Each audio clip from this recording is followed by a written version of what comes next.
Hi, everyone. Welcome back to the Secrets to Getting Clients Summit. We're so happy to have you here with us today. My name is Harley. I'm one of the co-founders of Ucoachia. I'm here with my co-host, Nancy. Say hello, Nancy. Hello. We're here to get some secrets. Oh, it's secrets on getting clients. And today we have the fabulous Melanie Wilson with us. Melanie is our content writing queen. She's very passionate about helping entrepreneurs write their about me pages and their content to fill it with their personalities so that it's attractive. She's going to help us today learn more about how we can, use a little bit of that content magic to attract clients. So welcome, Melanie. Thank you so much for being with us. Thank you. Thank you both so much. I'm thrilled to be here. Oh, good. So we're going to jump right in. We're going to jump right in into the reason why everyone is here, which is getting clients. So we would love to know is what has been your favorite way of getting clients in your business? Well, the answer that I'm going to give is certainly not the only answer or the right answer, because everybody has their own methods and knows what will work for them. And coming out of the pandemic is very different than the way we did things before. I am a firm believer in in-person networking. Yes. You could be on 100 Zoom calls, but I wrote an article after I went back to an in-person networking meeting. I wrote a little article the next day, and it was like, I like to smell you. I want to know what perfume you're wearing, or look how tall you are, or look how short you are. It's like the kind of information you get just from standing next to somebody in a room. Oh, you're going to go back for another cheese at the cheese bar? I'll come with you. There's just something that can't be replicated with these little squares. Now, we did great on Zoom when we had to, and a lot of organizations right now are doing some kind of hybrid where they're combining in person with Zoom. I run a women's networking organization, and I'm like, forget the Zoom. Let's meet in person whenever we can. So how does that translate to building a coaching business? Get out and network. Go and do as much as you can in person. Yes, follow it up with your ever important emails after you've met somebody, and reach people in the first place by email. And that could mean going into online groups on Facebook or on LinkedIn and putting out messages where you're trying to meet people, but being willing to step into a room filled with people you don't know and being comfortable is so important. And the one thing I'm going to say about that, and I know this conversation could go in a lot of directions, but everybody is in the same place you are, walking into a room of strangers and having to put themselves out there. So people want to support other people. People want to get to know you too. It's just not that you're out there doing something that nobody else is doing. Everybody's doing the same thing. So, kind of do what you can to take the fear out of networking. I'm not sure where you want this to go. I'm going to let Nancy take it in 1 second. I just want to say that I love that you're here because you are the queen of in-person networking, and this is such an important part of it. And we have focused a lot on online. So I just want to acknowledge that. But Nancy, I know where you're going. You're following up. We're going to find exactly how she does it. Yeah. So I am all about okay, that's great. You're amazing at it. So what you might see is okay, just get over the fear. It's kind of like, okay, just be yourself on a date too. These are great things to say, but how do you do them? So when you're saying, I want to go back to a couple of things. You said go and network. One, how do I figure out where to go and network? Two, how do I walk into a room and let go of that fear? Are there any tips, tricks, things I can do? Are there ways of approaching people? How do I make it so that when I go up to somebody, I'm not just going in and being like, hey, what do you do? I do this, and all of a sudden it's just, there's no connection. It's just this weird, Awkward. and then what is it that you say on LinkedIn and messages that you're sending out that are getting people? I have all those questions. So Okay, well, I think I jotted a few of them down. So in terms of the where, start small, start with something you're comfortable with. So if we're trying to do in person, we're limited geographically to where we're willing to go. And the closer to home, the more possibility that you have to connect with someone on a local level. Oh, our kids are on the same soccer team, or, oh, we shop at the same store at the mall. Meetup is a great place for that.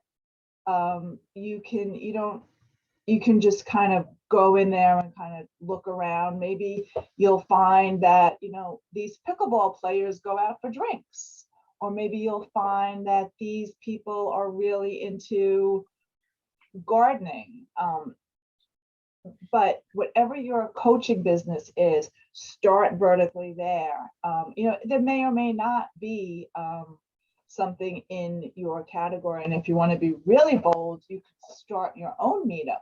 Hey, I'm a coach looking to find like-minded coaches in the Summit area, in my case. And then another where I love Facebook groups. Facebook is not dead, particularly for people who are doing what we're doing. So your town, I could pretty much guarantee, if it's not your town, it's your little county area, has a Facebook group, and it's probably called something like, community forum or residents of, or something. You just put in the search bar your town and see what groups come up. One thing I'm going to advise you to do, though, is when you join these groups, you're probably going to have to apply to join, and they're going to say, what's your connection to the town? Do you work here? Do you live here? Did you grow up here? And they're loosey-goosey about letting people in. But once you're in, don't spam, because people are just going to turn down on you. And you might also get chastised by the administrators, because each group has its own set of rules. But we can talk about our businesses on Mondays at 4:00, or we, can Friday's free day to share something. So each group is going to have its own set of rules. And when I post stuff, there's 2 groups that I know don't have rules, and that's where I tend to post. And I'm afraid of some of these other groups, because last thing you want to do is get that message, we don't post these kind of messages. So be careful there. So look into what the rules are, and start there. Start small. Find 1 or 2 groups that you're comfortable in. And this is the rule for any engagement, whether you're trying to share information about your business in a Facebook group. Engage. Don't just show up and post and run. You want to show that you're supportive. So when you're going into these groups, read about what other people are posting. And if it's something local and they ask for a recommendation on an electrician, give a shout out to your electrician. And then when it comes time for you to share about yourself and your coaching services, people are going to recognize your name. And they even give little levels, like little stickers to people who post a lot in any particular group. And that's great, because you're kind of seen as an expert in your town or your topic. So engage. And I'm going to get ahead of myself, because this goes to before and after any Instagram post you're putting out there. You engage for a little bit before you're posting it, you post, and you engage for a little bit after. And then that plays around with the Instagram algorithm and gets your post, which is sandwiched in the middle, noticed. I didn't So know I that. think, I think Well, you have to do that. That's a good tip. So that, go ahead. When you're going to one of these in-person live networking events, what is your intention? What intention are you bringing to this event when you step in? So I have my fingers in a bunch of different pots. I have my Ucoachia, I have my own writing coaching business, I have my women's networking group, I'm selling ads for a theater publication, I'm doing lots of different things. So I found a way to weave together everything that I'm working on. And when I talk to somebody, they're gonna always fit into one or more buckets. Either they'd be interested in having me write for them, or I can write them to a group, they need coaching services, whatever it is. So my intention is to meet with, to find people to send information to. So when I meet somebody, my goal, like, and I don't indiscriminately take business cards or give out business cards. Like, my goal isn't just to build a list and just have as many people possible following me. I think it's much more important to carefully curate the people on your list so that everybody is there with intention, and that when you are putting out a newsletter to your list, that those people, you aren't going to have very many people unsubscribing because you've added them one by one, and that each of those people, most of whom you've met in one of these networking events, they're there because you connected with them. Mhm. So that's the goal, I think, is to develop a connection with someone. And it might not be, maybe it's a realtor that you've met and you're not looking for a realtor now, but you could recommend that realtor to your cousin who's looking to move into that town. So it's building this network of people. It's like an in-person version of LinkedIn, just building your network carefully and strategically. So I want to go back to a question like talking about, you're so unbelievably confident and comfortable walking into a room and kind of like owning it. So let's imagine you're not like what, so like how would you suggest that somebody would then go into a space and start connecting with people in a way that's like, they're not just trying to become like, hey, let's become best friends, but looking for connections and to bring in their business in a natural way? How would you recommend to do that? Just do it. So everyone just do it. It's like Nike, you just do it. But like, is there any trick? Yes, of course. You can't build that level of confidence until you've done it a few times. And again, I said this earlier, everybody wants you to succeed. I'll tell you a little story, not a specific story, but a scenario. And I think I told this to probably you and Nancy the other day, but when I was in my 20s, just a couple of years ago, don't laugh. Me too. I was right there with you. Right. So when I was in my 20s, I was hired. My job was, I was selling advertising space to the railroad industry. And I was a cute little 20-something thing. And I thought, I owned the world. And I was calling on these manufacturers of locomotives, of railroad ties, of like nitty gritty railroad equipment. And these were like the old boys. I was traveling to South Carolina and Georgia, and they all had been in the industry together 10, 20, 30, sometimes 40 years. And they had these conventions.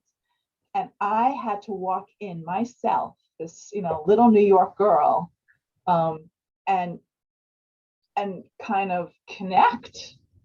And it was really hard. And at the beginning, I was so afraid and nervous.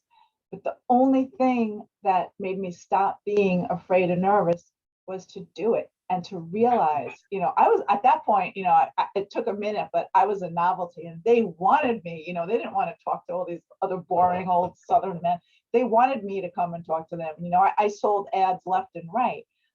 So just know, people do want you to succeed. So when you walk in, you don't want to go in there and, shove your sales message down their throat. You want to go gracefully and find a common something. I mean, if they're wearing an interesting pin or a tie, or you like their shoes or something, or, talk about a human connection. Yeah, that's not your business. Just the no like and trust factor is just 100% of everything. You want to form the connection, and maybe, you know, you're not even going to talk business in the first few minutes or the first conversation. It's just developing a reason why this person's going to remember you, because meeting somebody in person is no different than putting your message out there online. There's distractions everywhere, and you don't want that person talking to you but looking at the door and seeing who they're going to talk to next. You want to hold the conversation by being personable, by being interesting, by giving up a little piece of yourself that they're going to remember you for. Okay, so basically, I love what you just said, because you're saying what the intention is. And the intention is not to make a business connection. Your intention is to make a connection so that next time you go in, you can be like, oh, hey, and then eventually maybe over the course of 2 to 3 conversations, it'll start talking about a little bit about business, about how you guys can help each other. But if you go in with the idea of, I want to talk to Mary and Shireen about Ucoachia, and we're going to have they'll be like, okay, dokie, artichoke, I got to go over there. And, but if I go in and I'm saying like, hey, you know, I'm curious to learn more about, you know, I was talking to Mary about the stuffed animals behind her, or, you know, what plane are you going, Shireen? And having that conversation is more of an actual human connection than, you know, and then they might even say like, oh, what do you do? Now, when somebody says, Absolutely, they will. so they say And then that, just like, to how add to what you're yeah. saying is you want to ask them more about themselves and their business than share about yourself to start. Okay, so I think we just hit on a really big tip, which is listen, is to really listen and to ask. It's almost like dating, right? Like when somebody goes on a date with somebody and they don't ask you anything about yourself, are you interested in that person? No. So lead with curiosity about the other person. I love that. I love that. Yeah. So, because they people like to talk about themselves, so they will, you know, they won't let you get a word in edgewise, but they'll say, boy, that was an interesting conversation when they've talked about themselves. That's so true. I also love thinking about, like, you're going to these events and yes, you're looking for possible clients, but you're also looking for connectors, right? People who are going to connect you to possible clients. Absolutely. So it's not just clients, and the way that it can happen, it's more likely that you're going to be, that the clients that you get are going to be through the connectors, right? Yes. Awesome. That is very helpful. And I think if anybody's any questions, you guys just throw it in the chat or whatever you need to do. I want to know, Melanie, like where you are now. I get it. Like, you're confident, you run these different things. I met Melanie through a live in-person networking event, and she always stuck with me. And that's how we ended up connecting after. But like, obviously, you know, you're talking about with the railroad and how what you did when you started, but obviously even then there's something in you that made you able to stand up and kind of step into that sales role. People aren't born there. They're not born with that level of ability and that confidence and the ability to have a conversation. So like, what would you have done differently? Great question, Katie, but what would you have done differently when you first started? Like, what, if you could have gone back, like, what would you have told yourself? Is there any advice that you would have given yourself you think would have made your progression from where you were to where you are that much faster?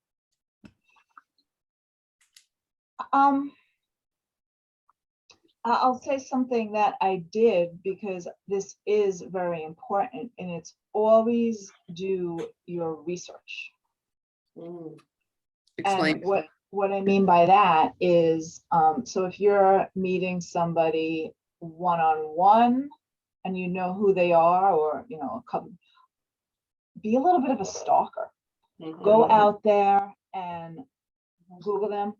Especially now that we have access. Yep, look at their LinkedIn, read their social, go on their website, read their blogs, find out what they're interested in. I mean, do your homework. And I, you know, back in the when I was starting out, we didn't have all this, you know, so you had to like find a company brochure or whatever. But now it's really easy to go on a company website. I mean, I don't care if you're applying for a job.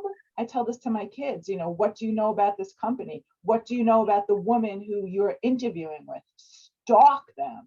It's all there. So, But what do you do with that information? Because I okay, mean, so are you in a you conversation? go into a meeting, an in-person meeting. Often there is a list of attendees that is going to be there. That happens a lot.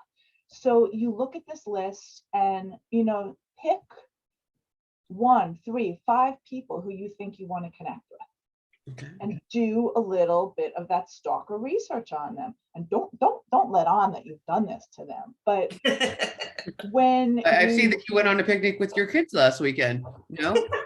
no, oh yeah, they're really, you figure out, every other post on their Instagram is their golden retriever.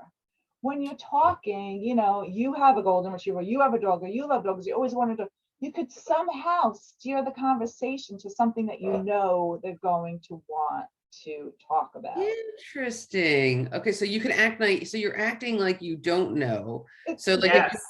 Yeah, well, I mean, and it's not deceptive. You're just coming with information. And again, it could be about, their annual report and their profit loss statement. And you know that their company is investing in, some kind of safety for babies. And so you just start to talk about something that they're going to get excited. Your sister just bought a new car seat, and again, these are just out there examples, but use research to your advantage. So whether that's researching them, their company, their social profiles, information, you might not use it, but information. So, you might know that, they're very vocal on a candidate or something, and you don't, that doesn't work for you at all. So you might forget them. You can use research to rule out wanting to work with people too. love that. I love that. I do love the idea of going straight into stalker mode and like being like, but then not letting them on like you've been doing it, because that is a level of creepiness. So like, Melanie, if you're posting all about your obsession with ice cream, be like, I was thinking about going to get some ice cream. Do you have any suggestions? Like, you'd be like, oh my God, yes. Now, would that be for the connection piece? Yes. Okay. Yeah. The thing is that we're subtle, like subtle. You want, these little things are going to turn you from a number to a human being, right? Where they're going to their nervous systems will just relax a little bit because they'll feel a connection with you, and they'll just open up to the idea of you in whatever way, whether that's connecting you to someone else. But it's just about, I love what you're saying. I do all of these things as well, Melanie. And I don't even think about it. That's just because she's a natural stalker. I'm just a natural connector. To some degree, it's like, it makes sense. Mm-hmm.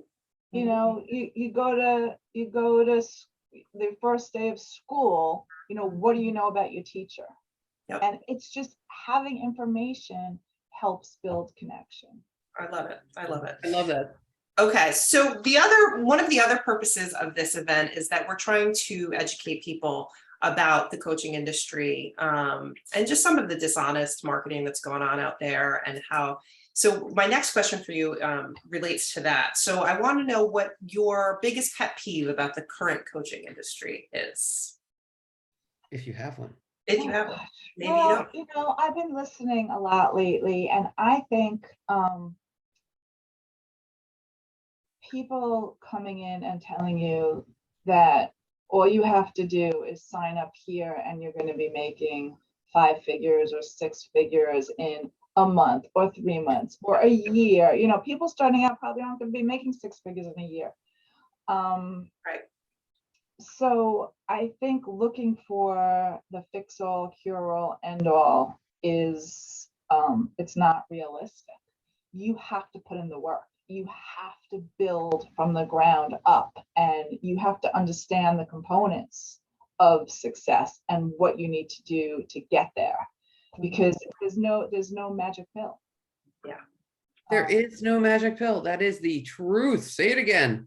Yeah, it's no magic pill. Yeah, but it's very appealing. The magic pill is very appealing to a lot of people who don't want this to be as hard as it can be, right? But it's like rewarding. Followers. It doesn't work that way. You need. I'd much rather see, small followings of genuine contact. I'd much rather see a coach have 2 clients who they should be working with, who it's not outside of their expertise or their comfort zone. Build slow, understand what you're doing, learn, and then it all fits together. But you have to it's a pyramid. An inverted pyramid? No, it's a pyramid. You have to build it. And I just realized that we did have a question from Katie, which is, do you have a checklist of things to bring to your first in-person networking event? You mean like an actual checklist? No. Like when you say, you mean like business cards? Katie, you want to come in and you can unmute yourself and just ask the question? Do you have Yeah, sorry. I meant like business cards or any like merch you have or any like physical items that it is a key to bring. Do you wear like a t-shirt? Like, I'm not being facetious. Like if she is like Katie does fitness, so if she had like a t-shirt, would she wear that or not? Depend if to a black tie affair, no. But nice yeah, a fun, like, I had it right here. I just brought it upstairs. I have a hat that says Melanie Wilson Media. You see this logo here is on a hat. It doesn't look that good on me, so I don't wear it. But yeah, something like that. But yeah, business, because I know like now people are stepping away from business cards for environmental. So you have like a QR code or something. I'm still business cards because I like to feel them and sort them and put them in buckets and then translate them. But again, I would have said a notebook to take notes, but now you have your phone, you can do that. And then a key thing there is, without like looking like you're running away, but after you do have a conversation with someone, if you're meeting 5 or 6 or 10 people at one of these events, you want to somehow differentiate them in your own mind. So if they give you a business card, you can jot down notes about the specific conversation, real specifics. They just traveled to Africa on their last vacation or something that you can then use in your follow-up email to them. So you've got a pen, you've got your business cards or a notebook or your phone. When I was selling advertising again, and I used to go to these, whether it was a trade show or a group event, I used a pre-phone days, like a little recorder, like one of those little tape recorders, and I would dictate to myself notes about the conversation. So you could do that quickly in the notes on your phone. But other than that, there's no magic to bringing something. It's you and what comes out of your mouth that you need to bring. So your brain, so that you can find those connections. Shanda says, how about an elevator pitch? A short description of what you do and who you serve. Absolutely. However, and this is my huge thing. I mean, elevator pitch, we can have 5 full conversations on creating an elevator pitch, and it is so important. However, it has to flow naturally. I don't have a memorized elevator pitch. If I've introduced myself with an elevator pitch 500 times, it's never twice been the same, because I'm going to adapt it to who I'm talking to who's in the room, to what I think their goals might be. I say I write and work one-on-one coaching with women entrepreneurs, but if there was a man in this room, I take out the women part. And when I have run my networking meetings, we always go around the room and introduce ourselves. And there are people who have the memorized, 2-sentence or however many words it is, elevator pitch. I hate those. I think they don't sound genuine. And then like I had one woman, she was so nervous about putting herself out there that she actually wrote down, hi, my name is so-and-so. I went to college at blah, blah, blah, blah. My business is, you don't want that. I mean, that's like the opposite of what you want. You want to use your elevator pitch to kind of create interest in yourself and be intriguing. And yes, quickly get the sense of what you do across, but do not let it sound canned. And for some people, that means practicing, but don't memorize. Practice, understand, the 2 or 3 keywords you need to get across. I mean, we can have a whole class on elevator pitch. I just want to be clear, we have had now 2 pop-up classes that are going to be happening at Ucoachia that have been created in the summit.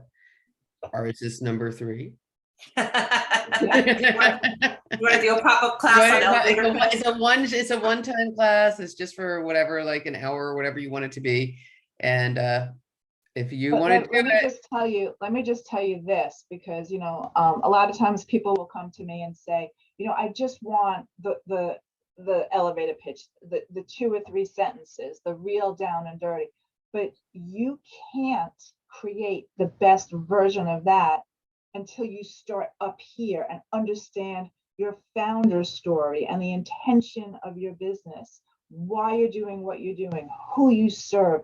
You have to put the entire story together before you can edit it down to the basics. And the basics is what your elevator pitch is.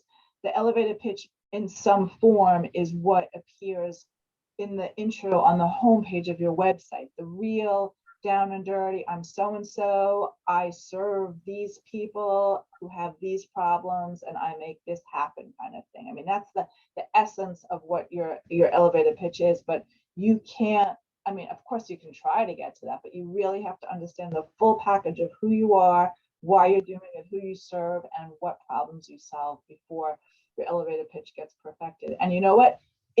Your elevator pitch now is not going to be your elevator pitch in 2 weeks or next year, because your focus and your intentions and your own goals are going to change, and they should. I love that. It's fluid. It's a fluid thing. I love that. Sharina, question. Oh, I'm sorry, Harley, did you have something? No, go ahead. It's okay. Sharina was asking, after networking, how soon should you follow up? And I also want to add to that, how should you follow up? I'm an email girl. For me, the phone has become, like, when I call somebody, I'll text first and say, is it okay to call now? And that, I think, has become like a new, unless it's your sister or your mother, it's like kind of become new etiquette.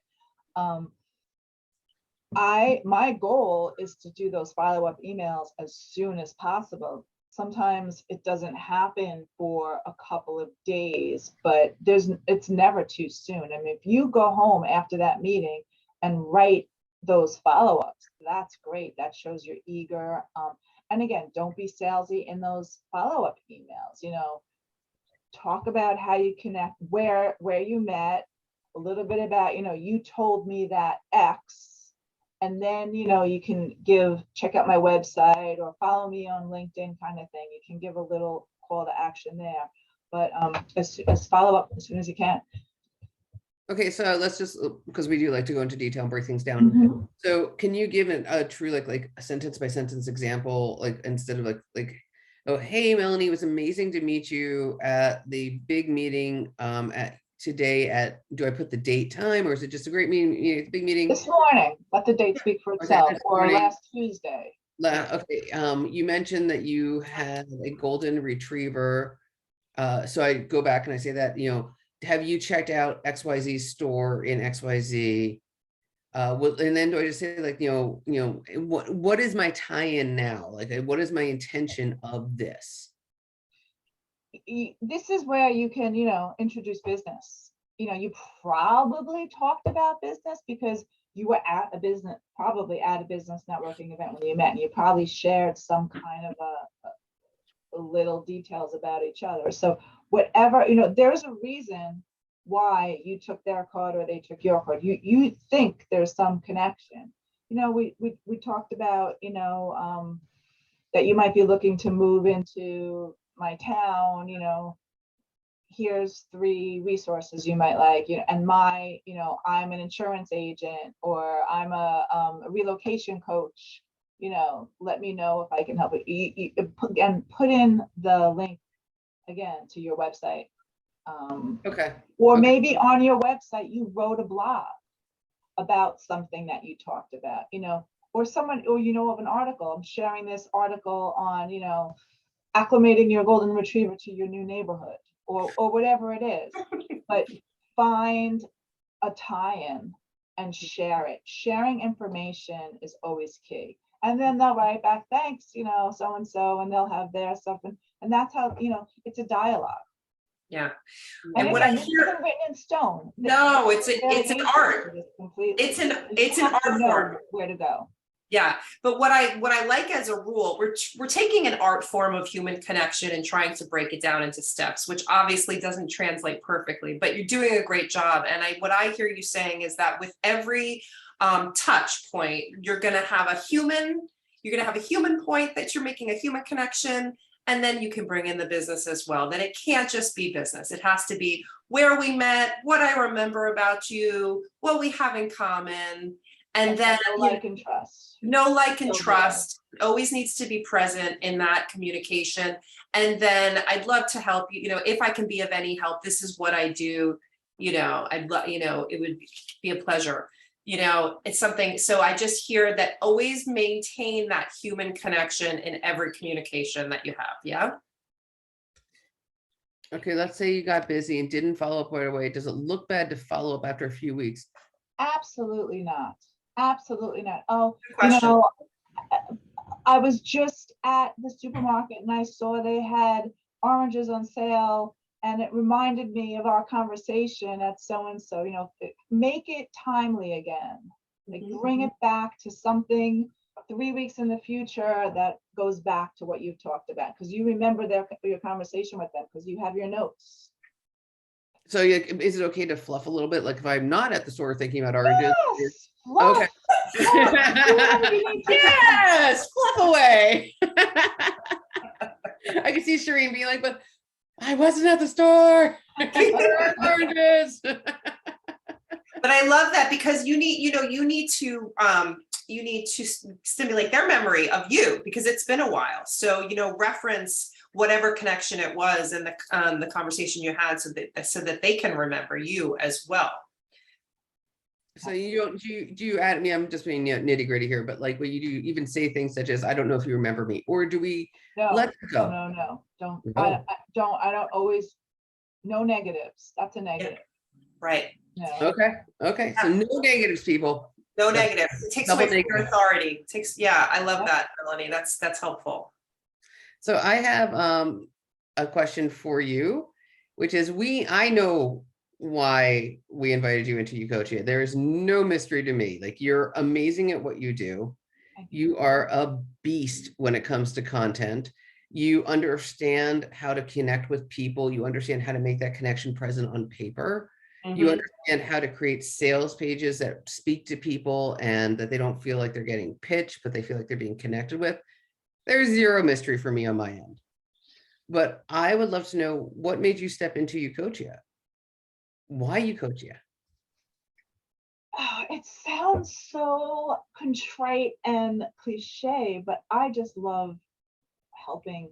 I love seeing the progression of somebody who has little clue, sometimes no clue, and seeing them get it, them make the connections, them on the greatest thing I love is when my one-on-one clients, I realize I'll read something that they've written online and I'll say, did I write that? And and I'll say, I didn't write that. And they got it. They understood how to tell a little story in their posts or in their blog, and they've used kind of the formula, and they graduate me.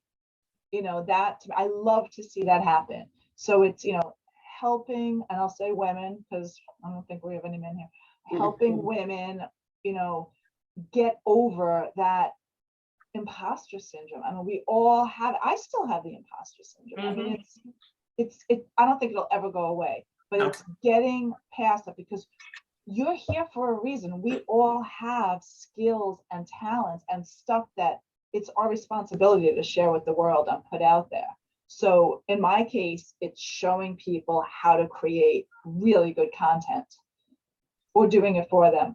And in your case, it's whatever you have your coaching business in.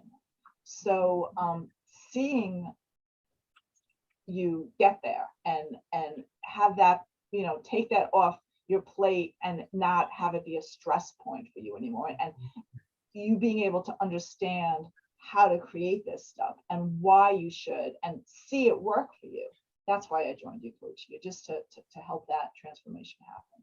No, I love that. And then you're in the right spot because we are excited about that. Yeah. Mary has a question. She asks, how do you make content that is both connecting to your prospect, your prospective client, and salesy without sounding overtly salesy? Great question. And it's the process. It's starting by putting a little piece of yourself out there. And I invite you all, please like my Instagram page, because I do it every day. Yes, you do. I do. That's I share, in fact, I'm writing my newsletter right now for October. It's all about sharing little stories about everyday life that you then find the connection to your business and show how you can use it to help people. Let me look at your question exactly again. Make content that is connecting to your prospect and without sales. And again, you know, it's a craft, finding the line between selling. The key thing there is you believe in your product. Yes. So by you sharing your product, it's not a salesy thing. It's, I want to help you. Yeah. Mhm. And you truly have to believe that if they use your product or service, that their life is going to improve. And once you get over the fact that that's not selling, that's helping, then it becomes more of a natural process. 100%. And I will tell you, Shireen, that Melanie teaches this in Ucoachia. And one of the things about the class structure is when you're in the live classes, it's also a workshop. So she's going to teach you and then she can work with you. And right now, because we're in the process of launching and growing, and Katie can speak to this also, it is a very much so a one-to-one experience right now where you really get that personalized attention. So it's an amazing opportunity when you have somebody like Melanie and you're trying to write your copy to be like get her eyes on it. I love that. Quite the thing. Quite the And thing. I love what you're saying, Melanie, about how it's a mindset shift. It's not necessarily, part of it is crafting the email, right? But once you really become comfortable putting yourself out there, there are no tricks. You share, and then you share what you're doing and how you can help, you know, but it's the feeling nervous to put that out there, to make offers, right? So we have, you know, Amy in leadership, and I help with mindset as well, to move around that, to get to the place where you see it as generosity, where sales is generosity, and that you're giving. And how else are people gonna, you know, because I know, Shireen, you're going to be possibly teaching filmmaking, and, you know, how is a young aspiring filmmaker going to learn if not through you? You know, they might waste another year looking for the right teacher if you don't let them know what's available to them right in front of them, right? Yep. So I love that you said that, Melanie, because I agree. I agree too. Yeah. And I can thank you, Katie. It's 100% true. Katie wrote, it's great being in the live classes. It makes the homework that much easier, more effective. Yes, it does. And yeah. sorry, one little thing, and if this goes against coaching philosophy, Ucoachia philosophy, whatever, you know, and maybe the message, the standard message is for people who have really high volumes, which is your email funnel, and after they sign up here and send this auto letter and this. I don't do that. I don't believe in that. Again, I'm not dealing with high volumes of people. I'm dealing with a lot of, you know, one-on-one, more handheld clients. So I don't have a single boilerplate letter, even a boilerplate paragraph in my possession that I send out. So to answer how to make contents connecting your prospect without saying sales, it's completely targeted and tailored to the person it's going to. And I think that makes all the difference in the world, because you get those follow-up letters that are boilerplate paragraphs. You know what? Delete. You know, That's all I do. I don't read them. First of all, they're poorly written. And again, if we're dealing with someone who, puts something out there and they getting 200 responses a day, you have to do that. But probably all of us at this level aren't there. So the more tailored and personalized your responses can be, they're going to know that they're not salesy and they're not, just generic. I love that. And that does not go against anything, because it's all about connecting and building a business about what works. And there's a time and place for automation. There's a time and place for bulk things, but if you can do a personal touch, do it. Yeah. And that's what your business is right now. It's about a personal touch. And also, you won't really learn what connects and lands with people unless you do it that way, because you can't get to the mass kind of connect if you haven't figured out the individual connect. So oftentimes we just want to jump a step, but it doesn't work. I was going to elaborate on something you said earlier, Melanie, which is with the elevator pitch, not having it memorized, right? But just having the themes. And I think that that goes with video content as well. When you're creating content and making videos, just having an outline of what it is that you want to talk about and really getting in touch with your why. Why are you doing this?